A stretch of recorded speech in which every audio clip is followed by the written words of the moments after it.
Un énorme cassos, les amis. Alors oui, dans ma vie, tout était programmé pour que je devienne un énorme cas social comme jamais. Ah bah oui, parce que si j'écoute le système, j'ai arrêté l'école très tôt, j'ai pas de diplôme scolaire, j'ai été élevé par ma mère toute seule, qui avait pas un rond, après le 20 du mois, on n'avait plus une thune, même pas pour payer les factures d'électricité, il y a des mois, on n'avait même plus de courant. Juste après la troisième, j'ai démarré une année de BEP compta, les gars, je séchais les cours pour aller jouer au foot avec mes deux potes et on buvait des bières à 30 centimes au mutant, des trucs dégueulasses. Et j'avais à peine 15 ans et demi. En fait, tout était installé pour que je devienne une épave de la société, clairement. Avant que je continue, t'as mon numéro là, tu peux m'envoyer un WhatsApp ou tu m'envoies un DM sur TikTok si tu veux te lancer en e-com et t'en sortir. Mais les gars, moi, ma vie, elle était prédéfinie pour que je devienne un golemon total. Alors j'ai eu de la chance, je faisais du sport. Et le sport m'a clairement sorti de la merde.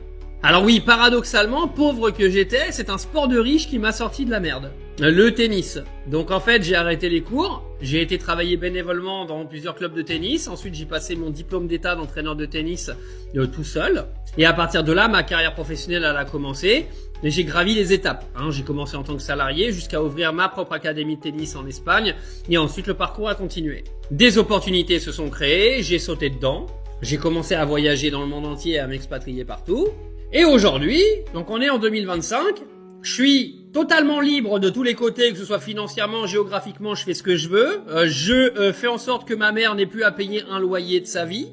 Grâce aux réseaux sociaux, j'ai même sauvé un orphelinat cet été et du coup, on va s'occuper d'une quinzaine d'autres orphelinats dès cette année. Et là, je suis en train de former mon neveu de 12 ans pour qu'il devienne libre financièrement avant ses 15 ans.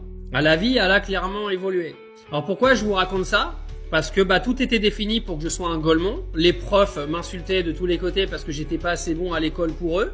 Pour eux, j'allais devenir une grosse merde. Je pense que s'il y en a certains qui me regardent aujourd'hui, ils doivent bien se titiller le trou de balle. Parce que pendant qu'eux sont en train de se casser le cul et se plaindre toute la journée, moi demain je serai en Tunisie en train de boire un mojito. Mais je te dis ça parce que clairement tu peux t'en sortir. Dans n'importe quelle situation que tu es aujourd'hui, tu peux clairement t'en sortir. Ça dépend que de toi. Ça dépend de tes actions, ça dépend de ta force de caractère. Ça dépend aussi en partie de la confiance en toi que tu as. Parce que prendre des décisions, c'est souvent lié à la confiance qu'on a. Mais en gros, tout le monde peut y arriver. Les excuses de merde, de je viens d'une famille pauvre, etc. Les gars, je viens d'une famille pauvre et aujourd'hui, j'ai l'argent que j'ai pour les 100 prochaines années de ma vie. Suffit de faire des choix, suffit d'essayer des choses. J'ai pas dit que tout allait fonctionner. Il y a des choses que tu vas essayer qui vont pas fonctionner parce que c'est la vie, c'est comme ça. Mais justement, quand ça fonctionne pas, on apprend. Mais pour te dire, je suis le stéréotype du cassos de base qui a réussi sa vie. D'accord ? Donc si moi j'ai pu le faire, crois-moi que tout le monde peut le faire.